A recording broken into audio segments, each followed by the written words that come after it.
Bonjour. Dans cette partie, on va voir les différents types de représentation, ça veut dire les systèmes de numération, binaire, décimal et hexadécimal. Un nombre peut être représenté de plusieurs façons. Parmi les méthodes de représentation, on utilise les bases de numération. Ça veut dire on utilise des chiffres et des positions. Exemple, le système décimal qu'on utilise souvent. Il contient 10 chiffres, de 0 jusqu'à 9.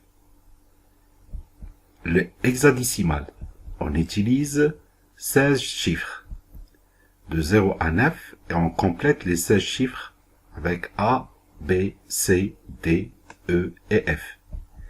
Le système binaire, on utilise 2 chiffres.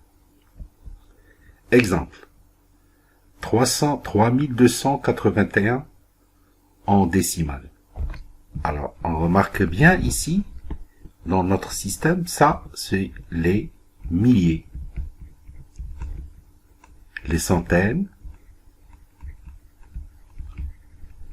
et les dizaines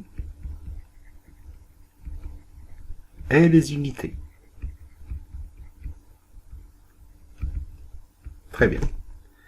Alors, la représentation, c'est 3281 dans la base 10, s'écrit de la façon suivante. 3 fois 10 à la puissance 3, 2 fois 10 à la puissance 2, plus 8 fois 10 à la puissance 1, plus 1 fois 10 à la puissance 0.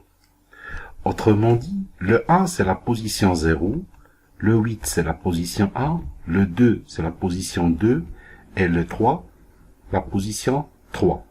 D'où vient les puissances de la base qui est, dans notre cas, 10. Pardon. Un autre exemple, la base binaire. Donc, chaque position, il y a un chiffre. On n'utilise que 2 chiffres, 0 et 1. Donc, ça représente, le premier 1, c'est 1 fois 2 à la puissance 3. C'est la position 3. 0, qui est ici, fois 2 à la puissance 2. 1 fois 2 à la puissance 3. Alors, je répète. Donc, 0 dans la position 2, etc. Donc, on utilise souvent, toujours, la base qui est 2. La troisième base de numération, c'est l'hexadécimal. Un exemple, on utilise maintenant 16 chiffres. Chaque chiffre, il prend une position.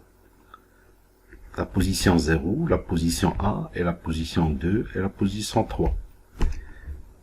Donc, ce nombre s'écrit de la façon suivante.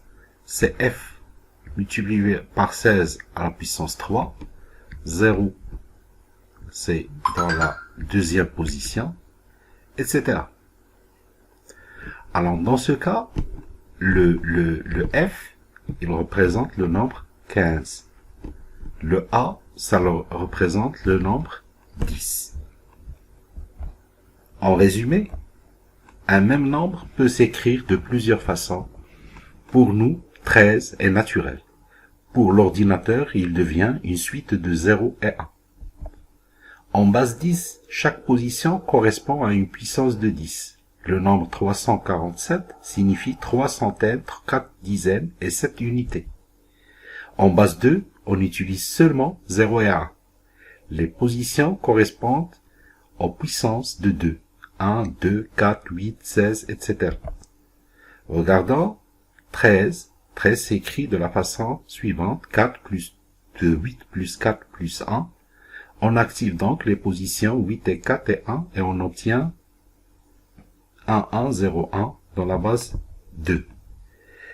L'hexadécimal, lui, sert à écrire plus facilement les longues suites binaires. C'est une notation compacte très utilisée en informatique.